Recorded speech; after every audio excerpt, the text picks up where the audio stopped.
Ayan guys, luto na po yung ating pangat na isda. Tingnan nyo po yan. Ayan, kakainin po natin yan. Lahat yung kamyas, kamatis, yung sibuyas. Ayan, kakainin po natin yan lahat. Ayan, at ang kapartner po niyan guys ay ito. 3 pirasong saging, no? So po, ihiwain natin ng ganyan guys, no? At ito po yung ating spinach na may spinach and lettuce omelette. Ayan, napaka po. Ito yung mga pagkain na talagang magpapalakas po sa nanghihina nating katawan dahil po sa gala po natin. Ayan. Diba?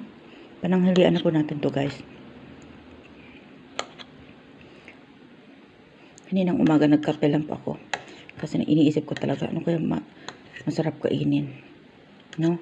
Yung talagang manumbalik po ang ating lakas. Sige po guys, try na po natin yung ating spinach. Ayan. Ayan po. Spinach with saging, no? Oh.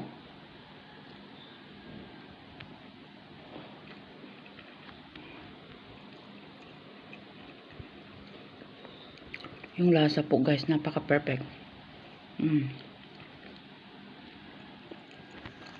Sibuyas galing sa ating pangat na isda. Ayan, magluto-luto po tayo ng isda dahil ang dami na po natin nahuling isda, di po ba? So, lutuin na po natin. Ayan, ito niluto ko ngayong araw. Ito yung mga nahuli ko sa pangingisda po natin. Kayo guys, anong luto ang ginawa nyo sa isda nyo? Diba? With saging, sapat na. Napaka-perfect po na pagkain. Ayan, thank you for watching. Bye-bye.